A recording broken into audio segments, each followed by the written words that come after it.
So look, man, we are back again with another episode of the Coach's Corner, but man, this one is special. Now, you guys know usually on the Coach's Corner, I'm usually interviewing former NFL teammates, coaches, college coaches, all that good stuff. But man, I got a special one today because, as you guys know, we've transitioned into our national team. Man, we've made a great hire, somebody that I'm excited about, somebody's going to get the offense up and rolling. Man, I want to introduce our new offensive coordinator, Tyler Mckinnie. Man, how you doing, man? Man, I'm good. Just right now, I'm doing my high school, our fall Yep. team, HSAA, Homeschool Sports Association. I never heard of it too when I found out about it, Right, but right. I'm in my third season over there, really enjoying it. I'm the offensive line coach and defensive line coach, and I'm the run game coordinator. So Love it. I'm figuring stuff out, learning a lot, but able to teach some high school kids, man. I'm Man, enjoying it. man. I love it. So look, let's get into it, man. Right. So of course, everybody knows. I just said it, man. That we brought you on as offensive coordinator, man. There's a lot of reasons why I decided to give you the gig, but man, I want to get the people to get to know you a little bit more, right? I Mhm. want them to understand, like, man, this is the guy that's going to be coaching my son. I want the kids to be like, okay, Mhm. that's the OC. All right, man. I like how he thinks, how Yeah. he operates, that kind of deal. So, man, first off, let's do this. Let's start off, man. Just introduce yourself. Who are you, man? Where you from? Your background, all that, man. What's the ins and outs, man? Who are you? Yeah, so I was raised in McKinney, out North Dallas area. I lived in McKinney at first when I was like 6, moved to Allen, and then moved back to McKinney. I played youth football around here. I played for Ronnie Braxton. He Yeah, trained some DBs. That's my guy that I started with. That mindset. He's out there. So that mindset yeah, he instilled that in me when I was young. When it came to football, we're out here to whoop folks. So yeah, yeah. that's where I got that from. And then when I in high school, I went to Frisco Independence. It's it opened in 2014. I went there my first year, 2017. It's a newer school, so it's up in Frisco. Yep. Frisco has like 13 schools now. So Right. 30 when it's all said and done, man. You right, know what I mean? right. But yeah. So after high school, I go. I experienced an ACL tear in my very last high school game, so Wow. I'm not able to play my freshman year. I go to Oklahoma Baptist. Everything and just to be completely honest, I was young, goofy, just Yep. wasn't ready. Even Yep. though I had good mentors growing up, I wasn't ready for college. And Right. so I decided to get into coaching. And when I stepped away from playing, I left OBU, got into coaching, and then found the homeschool team. And the homeschool team, the head coach, his name's Reggie Davis. Hmm. He's coached in a Super Bowl. He's coached for the 49ers, a multitude of D1 schools. Um, he's really taken me under my wing as my coaching career has Yeah. grown, and he brought me on to the Renegades. That's where I was the assistant offensive line coach for the Renegades, and my that's where football just Yeah. exponentially grew. Like Right. because Right. now you're seeing, okay, this is what it takes to win games on Sunday, Yep. and because even though that's not NFL level, that's still professional athletes. Right. Those Professional those football. guys Yep. those guys are still those are athletes. A lot of people don't realize that, but those XFL, USFL, now it's UFL, those guys are it's not much difference between them and the NFL guys. So I learned under Coach Hayes, Jonathan Hayes was our offensive coordinator up there, man. He taught me so much when it came to just one, even it's all the same. You're trying to teach people to be successful. It doesn't matter if they're pros or not. Right. Discipline matters. Like that's still Yeah. something the pros, like, it might be cliche, but it's cliche for a reason. Yeah. The Yeah. pros need it just as much as the high school kids need it. And discipline, attention to detail, that was a big thing. I remember I remember Coach Reggie was showing me Vizio. Vizio is where Yeah, oh yeah. No, where we, okay, yeah. yeah, Bringing where up the we, video. It's been a minute since I seen that. yeah, yeah. So we were drawing stuff down, and I takes me like 30 minutes to draw 2 plays down. That's how it is when you first start. It takes a Yep, long time. yep. And I'm like, all right, Coach Davis, I'm done. And he looks at it, he's like, no, you got to change this. Make a 3 technique is too close to be a 4 eye. It needs to be on that shoulder. Like, make it real. Yeah, So at the time, I was like, come on, like how serious can? But no, it's yeah. that's It what it matters. takes to win. Yeah, Yes, yeah. especially at that level, man. And it's funny, man, that you got to work with pros and people laugh at like the XFL at the time, now the UFL. I tell people all the Mhm. time, man, listen, if you ever go to NFL practice, there's practice squad guys. You're like, how in God's name is this dude not playing? That's how Right, elite the level is, but that's how small the percentages of you making it or not. Right? You right. said something real quick, man. I want to get into, and I think this would be good for parents. I think this would be good for you as players. Listen to this too. You said that, man. You really didn't take things as serious when you were playing. You really didn't Mhm. understand. You were kind of goofing off this, that, and the other. When we talk about the past experiences, man, from a player perspective, and now you've transitioned into the coaching aspect. When you're looking at that, what can you take from those experiences? Like, man, if I could do it all over again, I would do this. But now that I'm coaching, I have the opportunity to help these kids Mhm. avoid the same mistakes I made. What did you learn from that, man? Now that you're in the coaching element, you have the coaching POV point of Yeah. view. Explain that, man. How does that help you in your coaching?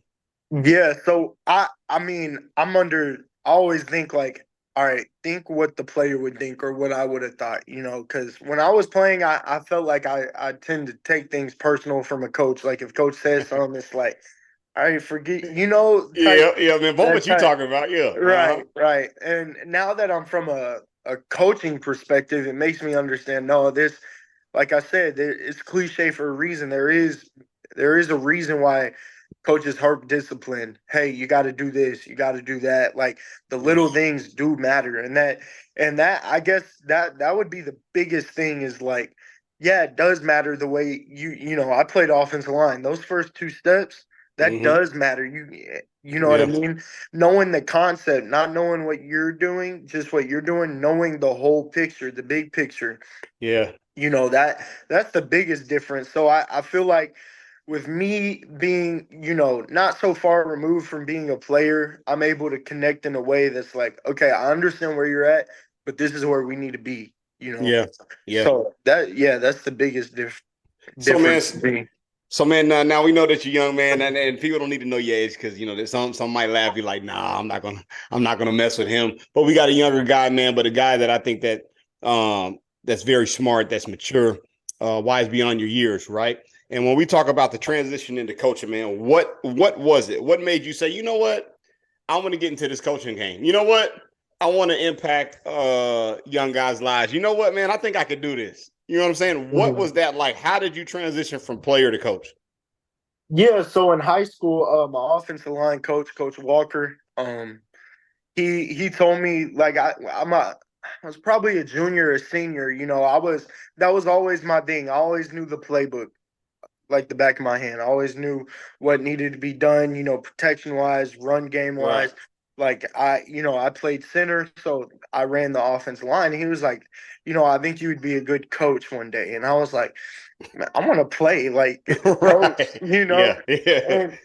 And so when I tore my ACL and I couldn't play for that season, I started training younger kids at my high school. Mm-hmm. No, for free, just, and I don't know. Ever since then, it just clicked. Oh yeah, this is fun. Yeah. Fell in love with This it. is Yeah. Yeah. yeah, and ever since then, that was the biggest thing. Like Coach Walker planted that seed when I was in high school, and then Right. when I got to actually experience what it's like to train and what it's like to see, and then see people develop and improve, that's a whole Yeah. different feeling. That's just I enjoy.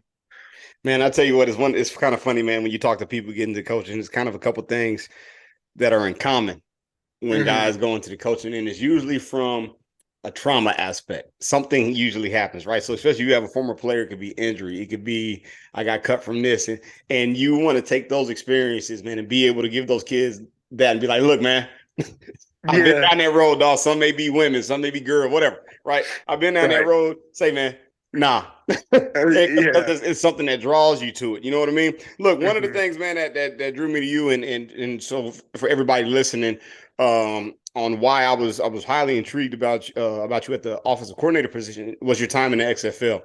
And it's hard to find people, man, who were pros. I know one of the things that I struggle with, and this it could be, man, a pride issue, something that you just deal with every day. Like my wrestling thing is when you come from such a high level. My time in the NFL, coaching, with college guys, man, and certain college all-star games I coach in, you're so used to the pro mindset, right? Right. And sometimes you got to be like, all right, man, these high school kids, I got to reel it Hmm. back. You know what I'm saying? Hmm. But with your time in the XFL, man, expand on that, man. You got to coach, under the Rocks new league at the XFL at the time, Hmm. under Bob Stoops, man, under some big names.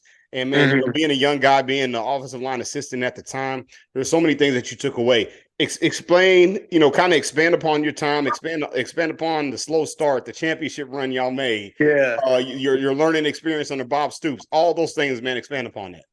Yeah. So when it Oh, comes never. to is it good? No, yeah, you're Okay. good. Yep. Okay, when it comes to all that, man, it was definitely a learning curve. One, like playing from Oklahoma Baptist, nothing against Oklahoma Baptist playbook, but Yeah. that that pro level playbook's some different. Something different. I never knew what Yeah.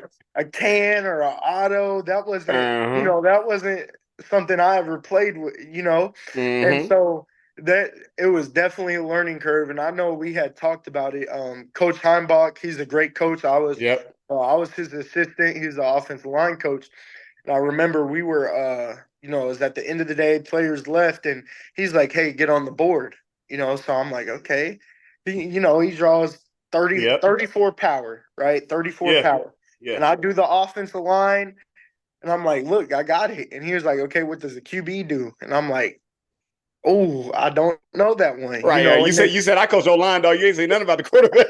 right, right. Right. And he was Yep. like, nah, like at this level, you need to know everything, and Right. kind of, Right. kind of laid into me. But I took it, and I was like, he's right, and I told him, and I was like, you know what, how I am right now is not how I'm gonna end, and Exactly. so that was Exactly. definitely because it was kind of a mindset like I'm young now, but I was even younger then. This was Right. 2 years Right. ago, so Right. I was kind of in mindset. Yeah, I'm not gonna know. I might not know as much as these guys. A lot of it's just learning. It's like where can I help though? Yeah. And Yeah. that's kind of the mindset that I took on, and I created some good relationships. Yep. Garrett McGinn, he plays tackle. He tore his meniscus last season, so he didn't get to play. Um, you know, I made great connections, and it was little things. There was a center guard named Jake Stitz. He ended up coming Mm-hmm. back because he came back from California, and we trained together. After the season, so that was my thing. Put in where I can. Yeah. Yeah. I'm not supposed to be a Bill Belichick right now. I Right. Right. just help Yep. where I can, and so that was my my headspace. And some days I was like, shoot, maybe I'm not made up. Maybe this isn't for me. But Yeah. you gotta talk those voices down and just overcome that. And like I said, put in where you can. And if that's after practice and doing little drills and them asking me, hey, can you help me with this? Like that meant a lot to me. That probably it wasn't every day, but when they did, it's okay, let's go. Right. So Right. but that's one aspect of that. And then like, yeah, we started the season, it wasn't too hot. We had statistically the worst offense in the league. We were going back from two quarterbacks. We had Drew Plitt. Drew Plitt ended up hurting his knee. I remember against the Seattle team. I forgot what their mascot was, but I know they were out of Seattle. Mm-hmm. He hurts his knee, so that Tuesday after the game, players are back. We have practice, and we sign a player named Louis Perez. Yep. And Yep. Yep. Louis Perez was a step above when it came to being a leader, and when Mm-hmm. it came to being, hey, we're gonna freaking know what they're doing. We're gonna Yep. pay attention to detail, you know. So it was one thing to see it from a coach, but then to see a player actually adapt that and adapt to that and really take that on Yep. was Take another ownership and thing. control. Yep. Changes Right. everything. Yep. Right. And we had, so I was one or two assistants over there. We had another assistant, his name's Ethan. Um, he was more skills. I was more in the trenches with the Yeah. offensive line, and we were there. Most days, me, him, Coach Heimbach would be there early, Yeah. and I remember handing out scripts. You know, we put it on coach's desk, and I go in the QB room, and Louis Perez is there watching film. Now, mind you, there was before that nobody was watching film, Yeah. and I was like, "Oh, okay, that's different," you know. And even before practice, he had a specific warm up. He brought his own stuff out there to warm up. You know, that's another thing that no one was doing that. Being a pro. Yep. Right. And then we get down, we go through games, our offense starts warming up. You know, we had a good defense at the time, so we started playing complementary football, right? We were Yeah. helping out the Yeah. defense more, started winning games, and we were able to make the playoffs. And then the playoffs, we had to play two teams that beat us. You know, we had to play. And got hot, man. Yeah. We got hot, and then we stole the league. But that all started with Louis Perez, and then also Coach Hayes being able to stay flexible. You know, he Yeah. stay flexible and continue to harp the things he started to harp on. He never Man, fell so away from it.